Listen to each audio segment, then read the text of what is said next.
song right at the top. How about that?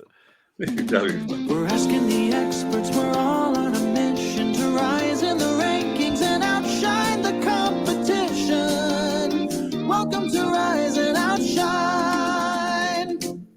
Hey, everybody. Welcome to Rise and Outshine. It's the show where we take some current events that apply to podcasting, live streaming, content creation, and we look at what do these articles mean to your business and how do we apply these concepts to your show. I've got two great guests, Victor Mendoza, stand-up comedian. Hello. Hello. And Dr. Barrett Matthews, Media Boss Podcast. Howdy. How's it going? Marvelously well and improving. That's the only way to be. We got four great articles for you tonight. The one that keeps blowing me away, and I keep having Spotify featured as an article on this show, is Spotify hits 195 million paid subscribers on top of the 273 million, like the freebies, the freeloaders. Spotify is a platform with 450 million people using it every month, yet we never hear of it compared to Netflix and Disney. And just to compare that, you know, Netflix has 230 million paid subscribers. Disney has 152. Why do you think we don't talk about for streaming, you know, audio compared to Netflix and Disney? Why isn't Spotify one of the top runners that we talk about? Well, I mean, go ahead, Vic. No, you're the boss. Well, I'll have to rise up. But I would say that it has a lot to do with marketing. If you look at the other ones, they market themselves as being that. Spotify doesn't really put themselves out there like that. And I think that has a lot to do with how we perceive them. I'm going to go with one thing is that one of the highest used phones is Apple. And right away you get Apple Music. And in comparison, a lot of people just don't go with it for convenience. So it's not talked about as much. I have an Apple phone and still have Spotify. Yeah. So same like, here. yeah. And one of the biggest reasons why is the recommendations, and you get that with a free account. Yeah. So, I mean, I think people aren't talking about it is because they don't have to.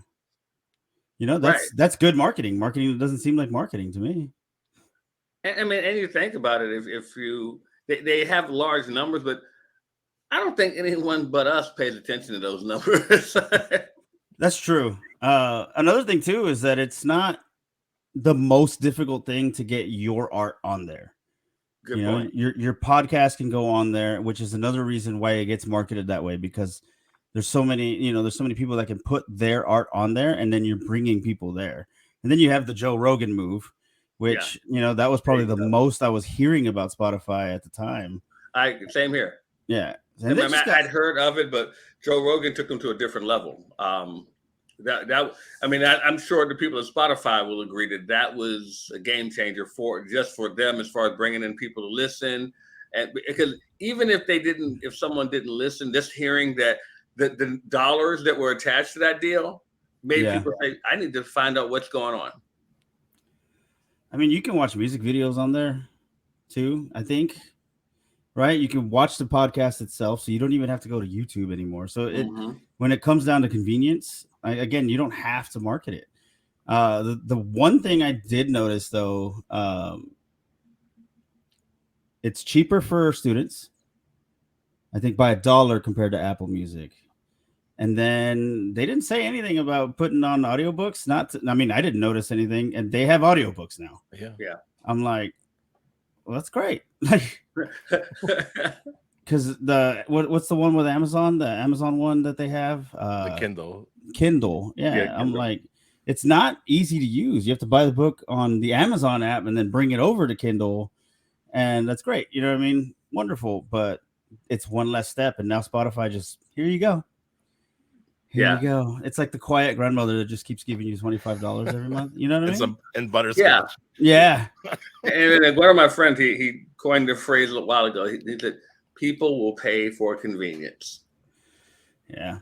And that's what they made it convenient. I mean, just what Victor is saying, they're making it convenient for everything that everyone else does. They're making it a little bit more convenient for you. That's all it is. And that makes all the difference in the world. I mean, I always tell people, no one needs to eat fast food, but we go to fast food because we want convenience. Every end of the year, they'll do the Spotify wrap up, right? Mhm. And that gets shared a lot on social media, just by everyday people. Every day, everyone is doing it. It's the And wrap up, and it's based on your stats, your based user on your stats. stats. So you're letting Mhm. people know that you listen to the same song Oh 4,000 yeah, yeah. times that year. Because I know that's what I do. I A lot got of my Belle Biv DeVoe. I got my pump up song, you know what I mean? Where I'm like, yeah. Right before I go on stage, I got a couple songs. I mean, And it's they're gonna different. see that. I like the fact that Spotify is different. That's one of the things that appeals to me. When I first signed up for it and they gave me a playlist, I'm like, oh, cool. They give you like 6 of them. Yeah, I was Yeah. like, and so when I was working out, I'm playing this pre-made playlist for me. I'm like, oh, thank you. I'm like, how did you know I like this? Yeah. And then you have the if you feel like discovering something, they got the Discover Weekly, right? Right. And I've found some good songs that way. I actually found the song that I walk up to was found that way. And Really? then I enjoyed it that much. It's a song by a guy named Lyrics Born. The song is like it's an older song, but it came up new to me, you know what I mean? Uh-huh. And then I reached out to the guy on Instagram and I was like, "Hey, I walk up to your song." He gave me some tickets. So So when Cool. you stream that song on Spotify, Spotify pays some royalties. There's talk about, is it the right amount of royalties back to the artist and the record label? But in third quarter, they beat their expectations by 21%. They're bringing in $3 billion a quarter. And so one of the moves that we keep talking about, Spotify trying to get away from music, because they want to make money when that app's open, and when they're paying royalties, that's an expense. When they get you in for podcasting and these audiobooks, the longer you keep that app open, the more they can sell you advertising. So the problem, though, is even though they're doing all of this stuff, their podcasting division is still not profitable yet. What are some things you think Spotify can do to put this all together so that it becomes a viable business option? I would say a visual goal for everybody to see. With like YouTube, you can go to your studio page and you can go and see how far you are on getting monetized, right? So I think if Spotify did something like that to get some sort of small monetization program started, you would get more of these creators actually like sharing Spotify more often. So you're getting a 2-for-1 on there. Yeah. If I was Spotify, I would implement something like that where it's just small. You know what I mean? Like, hey, you're only gonna make like $30 a year, but if you want that right now, you get that plus we'll hook you up with endorsements. We can help you find your sponsors through Spotify if you just stick with us. That way, they're not spending that much money through themselves other than marketing that plan, and the podcasters would be marketing Spotify for you. I agree. That's what I would do. You're I don't know how many birds that is with one stone, but you know what I mean? That's an emu farm at least. I think one of the smart moves Spotify did pretty early on is if you made your podcast exclusive to Spotify, you could use licensed music and they would handle the royalties on it. That was an early move they did, which in long term, if your podcast grows and takes off and all they got to cover is the royalty on a song or two, which they already are, right? Yeah, that's going to be a win-win for Spotify because you're not getting anything else in return. You give them an exclusive distribution, and all they're handling is the cost of the royalty of the song. So that was a great move early on. Yeah. But I mean, I like what Victor's talking about because subscriptions are what'll pay them. I mean, like we were talking about Netflix and so forth. It doesn't have to, with all those people, it doesn't have to be a pricey subscription. It can be extremely small. I mean, you think about like with what Apple makes on iTunes. It's not a lot of money you're paying them, but they end up making billions of dollars because they have so many people doing it. Spotify can do that and just find out what people want and just give it to them what they want, but charge them for it. Apple takes that nice little 30% cut on everything too. Yeah. Well, look, hey, and it's working. And they're strict too, man. I had a podcast on there that got flagged a couple times. Yeah. So yeah. They are. Well, speaking of getting flagged, Rode, one of the flagship companies in audio production, is moving into a streaming and gaming division. It has a new mic line and software. This is pretty exciting. Previously, you try to assemble things together using a virtual mixer, plugging into a microphone, maybe a soundboard. Companies like Elgato, which does the Stream Deck. Stream Deck is very popular, especially among live streamers and YouTubers. And now Rode with quality microphones, and they're putting this whole system together.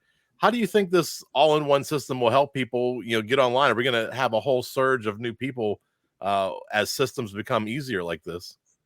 Well, it goes back to convenience again. Yeah. I mean, if you all in one, always it helps. I mean, it's like if I gotta go, if I want to fix a meal and I go to the grocery store and I got to buy all these different ingredients, but then I go down the frozen food section and I see that whole meal already there, and all I got to do is pop it in the microwave. I'm getting the frozen meal. So if they're putting everything all together, see, one of the things that I know we were talking before we started about the book I wrote, and I was coaching people on productivity, and I was telling everyone to get this done, but then I realized people don't want to get things done. People want to have things done. And if you can make it so it's done for them, they're going to buy it because it's convenient. Wow. And so yeah, an all-in-one will definitely work. Well, for one, I saw that they have the condenser mic, and I saw some of the tests on it, and it's good because the top mic right now is a condenser mic. It's that Shure MV7-8, and I don't blame it. That's one of the best sounding microphones out there in the game. You know what I mean? When I see somebody with it, I get a little jealous. Don't get me wrong. My thing is, I'm actually against all-in-one. I don't like the all-in-one idea, and I guess that's an each his own type situation. Mm-hmm. For one, if you have an all-in-one system go down, the whole thing goes down. Well, I didn't say that. Okay. I'm not disputing that. Fair. I'm talking from a business standpoint. Yeah. For them to market it. Yeah. Right. But my point getting to that is that when it's becoming easier, you also have a risk of so much more being put out, which means there's going to be a lot of lower quality things out there, which could put the whole system at risk in general. People, with stand-up comedy, if you go to a comedy show and you put on a bunch of comics that don't have a lot of experience, you're not going to go to another comedy show because you might have had a bad experience. True. So that kind of messes it up for, such as say, moving with streamers. It might mess it up for some of those long-term streamers.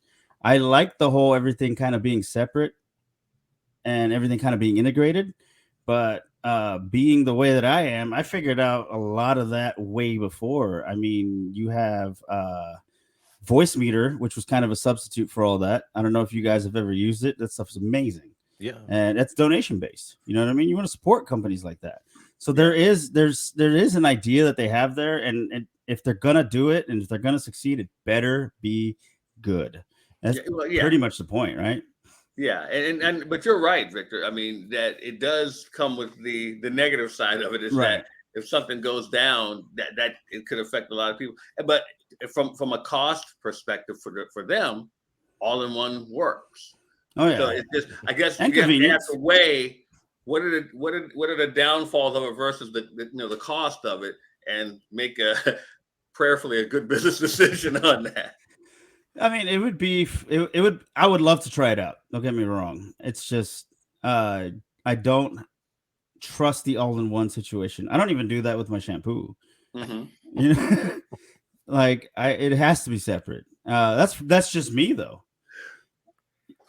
I remember going into like Guitar Center, and they used to sell a podcast studio in a box. Mm-hmm. I don't remember who made it. I don't know if Rode made that. It was like 15 years ago. And I remember, it's very convenient. You can go home, you could set it up, and all of a sudden you're a podcaster. You're recording audio in your house. But now, as things have gone almost virtual, especially accelerated with the pandemic, with virtual conferences, virtual summits, virtual events, this could be one way for more people to get into the game.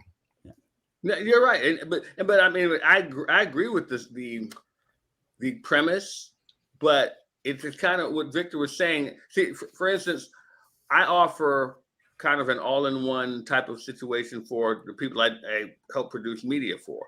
But I'm not doing everything in-house.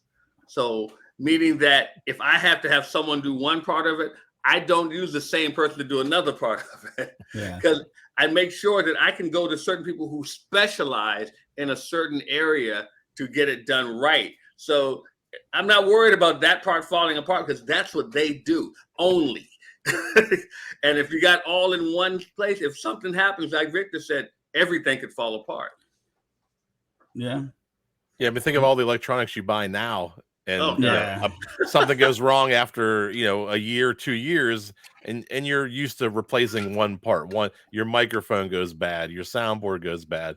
Now, if you bought a $600 system, I don't know what the cost is on this. And Jeff, what if something becomes obsolete? Yeah, I mean, That happens quick, especially it in happens technology. quick, right? It happens quick.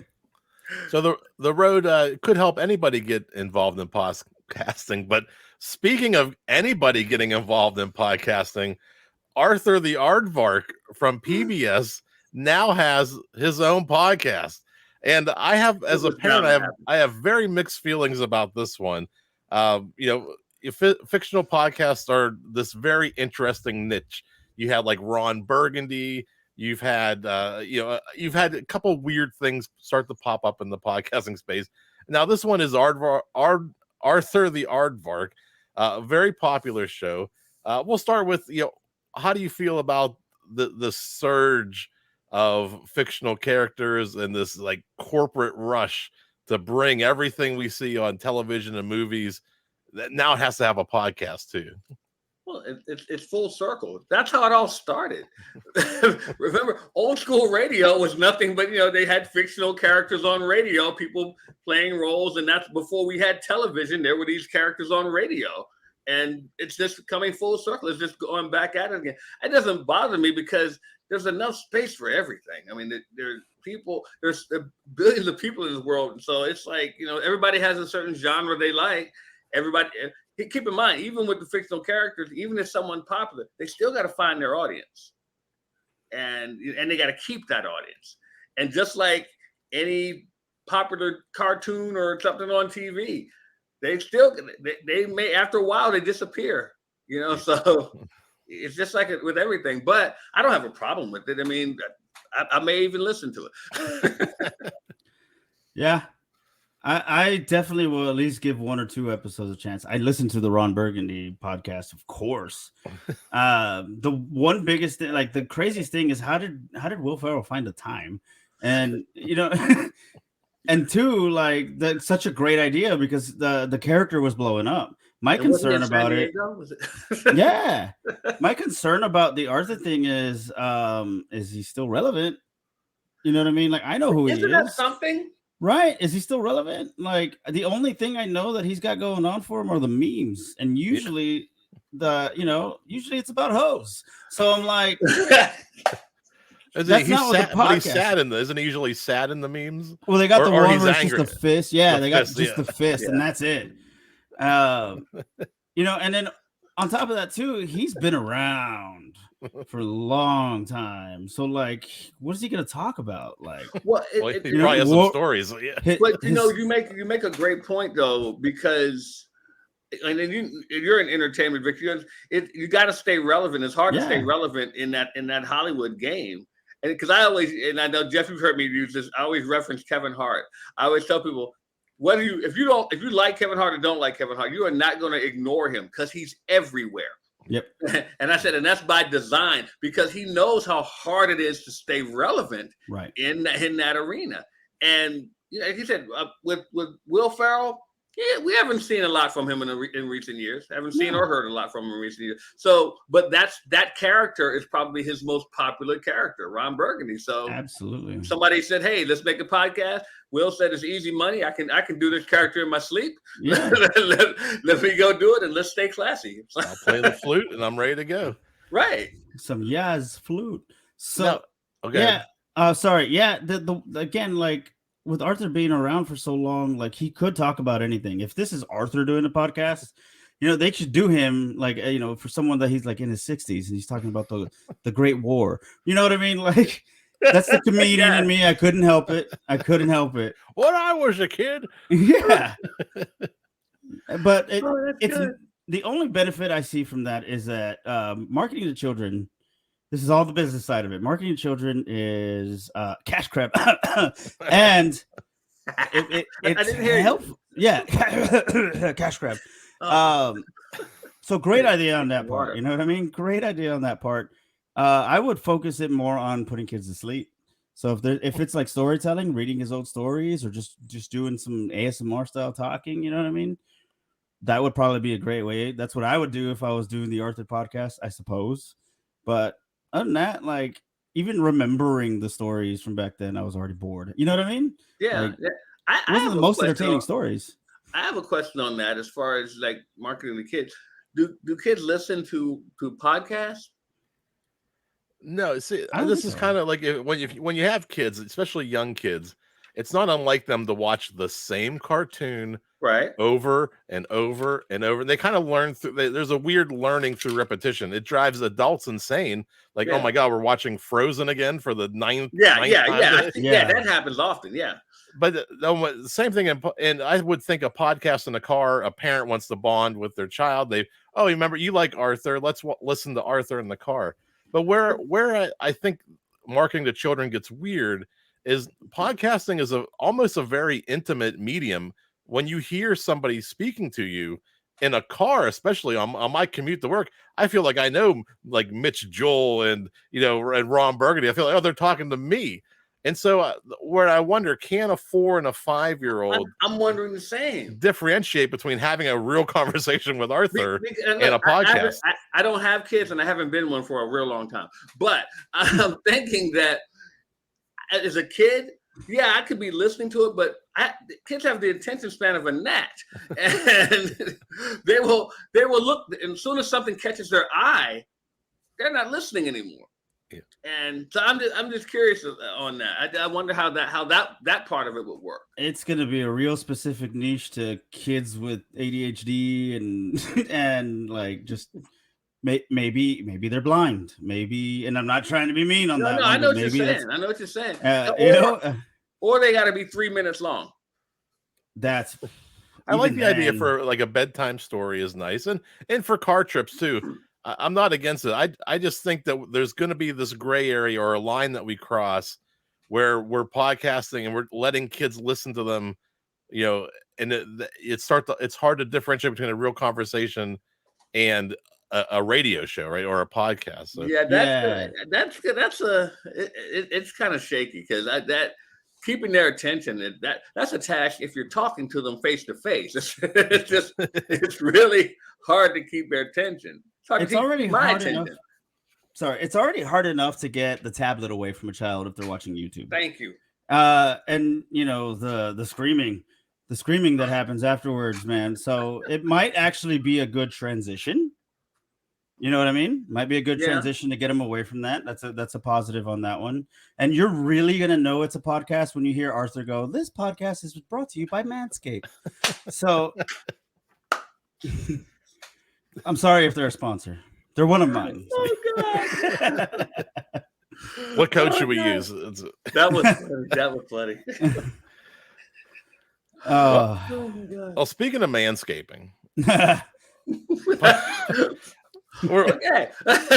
more podcasters are getting hired by media companies. Fewer are starting shows on their own. It's actually up 16% in the people who were hired by a media company. So, for all of us, even people listening at home, it's possible if this doesn't work out, we could go work for a corporation. I don't know if I have a segue into that. So podcasts are still growing rapidly, while 64% of podcasters believe the medium will be more popular in the next 2 years. 55% of us already believe there's too many podcasts. So I guess the question, are we reaching a saturation point? And would you ever consider being a full-time podcast editor for American Express? No. That's just specifically them, though. I wouldn't mind if it was entertaining. Discover card. Yeah, I like them more, but you know, when I started podcasting, I looked for ways to getting sponsored, even at the early stage, because there's still ways. Like, you already have affiliate links, which you could do with zero amount of subscribers, and that's easy. The other thing was there was websites and communities out there where people can link up, and it was actually not that difficult. It all just, you know, you just show them your numbers and you get paid by that, or you just do a deal, or like, hey, I'll do it for $15 and I'll mention you in 4 episodes. That's not that much, and you're helping both y'all out. So that was one thing. So that type of growth could still be competitive, and a lot of podcasters starting out are already reaching up for the sky. When there's still that, like, you know, that beginning ground medium. If you want to start making money on it, then start doing something, create merch and be interesting. Two, with any content creation, I don't think it matters how many there are. You can do as many as there is. Right. You know, how many times are you on Instagram or TikTok and you find out somebody's got like 400 million subscribers or whatever, and you've still never heard of this person? Right. That's still gonna be a thing. So with content creation, you hear it if it's good. That's pretty much it. If it doesn't do well, then it doesn't go viral. It doesn't move forward. So you know, I wouldn't worry about the whole believing that there's too many podcasts. Sure. I mean, the more the better, to be honest with you, because you can get different perspectives on things. It just depends on the niche. It depends on what you're interested in. Podcast is a great way to get information. Sometimes I like it better than, you know, reading a book. I have ADHD, so I go through that. And then hearing it from, like, you know, from professionals, you know, like Mr. Barrett Matthews, Dr. Barrett Matthews. I'm so sorry. You know, you worked hard for that name. I better respect it. And you want to just you want to be able to actually find more than one on certain things if you want to. You know what I mean? That would be the ideal way. But I don't know. I kind of lost my train of thought already. I think, you know, I was gonna say a great goal for people starting out is just try to break even. Just try to cover your expenses of getting new equipment, covering your hosting. You know, $100 a month to a podcaster your first couple months is great. I mean, that's proof of concept, and then it's no longer a hobby anymore, because you could do this for years, and you a lot of people don't ever ask for anything. They just want to put out a show every week, and that's enough for them. Some people want to build it into, you know, a sustainable business, but if you can't break even, where are you at? Right, you're not anywhere yet. So that's at least got to be your first goal. I don't see a lot of coaching in how to be a good podcaster, other than the audio and the video portion of it, and how to do the best editing and how to have the best video. You don't see a lot of how to be a good host books out there. There's a couple. There's a few of them out there. But not a lot. You're right. It's not marketed as much. That's another thing that would be missing. And that would be the step. That would be the way to get above all of those podcasts, you know? Sorry. No, the cream rises to the top. Macho Man told us way long ago that if you want to be a good podcaster, the cream rises to the top. See, I need that hosting book. Yeah, that's true. I mean, that was word per word. My thing on that particular topic is I've gotten I guess LinkedIn messages from corporations saying, hey, they'd love to have a podcast. They weren't specifically targeting me. It was just like an open cattle call, so to speak, to say, hey, if you want to try to be a host of a podcast we're doing, you can do that. And look, how much money are they paying? That's the first question. But what are they offering? That could answer the question right in there. But until that point, I'm going with Victor and just saying no. Now, as far as the saturation, I honestly think that's a stupid, and I hate to say it, but it's a stupid even topic for. I mean, are there too many books? People are still writing books. I mean, think about when we were kids, how many TV shows there were as opposed to how many TV shows there are now. They're still making TV shows. Yeah. So I just think it's stupid to say, oh, it's podcasting saturated. There's always going to be something new coming. And like Victor said, they'll find you. There'll be something new. Whoever wants to find you will find you. Just keep creating your content, because there's always someone out there who needs to hear your voice. Yeah. Not someone else's. Yes, we could be doing a sports podcast, and there could be hundreds of sports podcasts, but there's someone that wants to hear your voice. And and I know a lot of people can't get past that, oh, I'm not that special. Yeah, you're special to those people that need to hear you. Yeah. And just put it out there, man. And here's the thing. Don't do it because you want to get something back. Do it because you want to give your opinion. Do it because you want to give your voice. And because if you're looking to get something back, that's when you run into the problems. I know so many people who are just doing it just to give, and then everything starts coming their way. A flood of everything starts coming their way because they just set out to give their voice. But don't worry about the saturation, please. Like I said, are there too many books? Yeah, people are still writing. So I love that. I never even thought of that. I mean, the spectrum for what's possible is infinite. Yeah. And if you look at other mediums, we haven't filled those mediums yet. No, not at all. So I think combining both of what you're talking about, the best ones are going to bubble up, and there's room for everybody. We're not filled up by any means yet. And there are so many podcasts that people just say, I'm tired, and they stop. So guess what? Now someone else can come up. Yeah. I mean, I've grown out of podcasts. I've been probably listening since 2007. And there's things I listen to, or the hosts quit. I got to fill that void now, and it's a constant cycle in and out. Yeah, you're right. Do you remember how podcasts used to be recorded before being able to just put it into a computer and go? Yeah, for one, that's why it's called pod, right?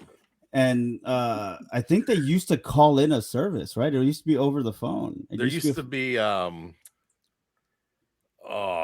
you used to call it. I can't think of what that was. One of the ways they did. It started with the name podcast was with the Apple iPod. Right. What was the call-in podcast service? Oh man, that's gonna kill me. Oh god, I know what you're talking about. No, that's not that. I think they're still around too. Well, they should get one of those new roadcasts. I thought I had radio in the name. Are you talking about Blog Talk Radio? Blog Talk Radio. There you go. Yeah, I did like 3 Blog Talk shows. I mean, that combined, and that's one of the things I loved about that period of time too. It was whatever you created, you owned almost the whole. You had the website, and then we moved the blogs. And then we wanted to have audio on our blog. So we did Blog Talk Radio. I had a friend, may he rest in peace, Clark Garrison. Clark, he started Survival Radio Network, which he had 40 different shows on a Blog Talk Radio, on his own Blog Talk Radio platform. So when it came to Blog Talk, because he had 40 shows on there, he was in their top 5 percentile. So if he needed something, he got them right away because he was producing 40 shows on there. Damn. It was cool. Wow, I mean, I don't have those shows anymore, but I wish I did. How ahead of the time were they? I mean, that was almost an all-in-one solution, like we're talking about with Rode today. So we've come full circle. Yeah. You're right.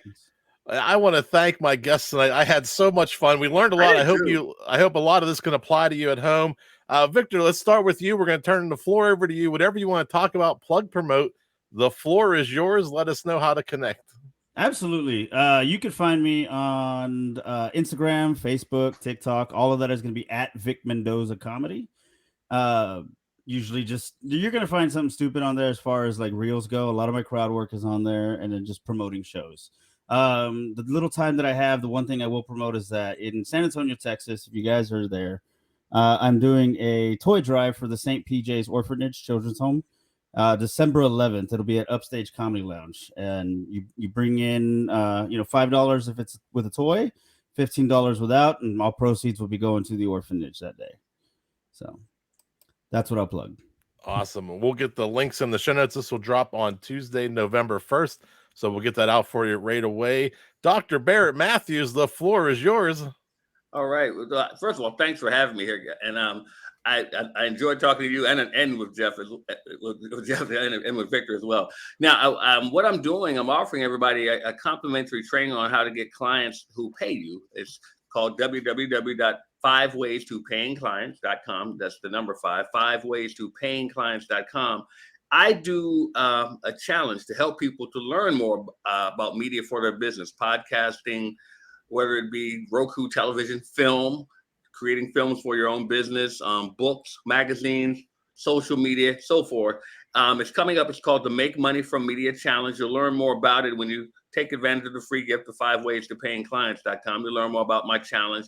If you come in as a VIP, you're going to earn a vacation from me. So come on and go in and we'll get your vacation as well if you come in as a VIP. So I'm looking forward to having everybody come to my challenge. Awesome. I'll have all those links in the show notes.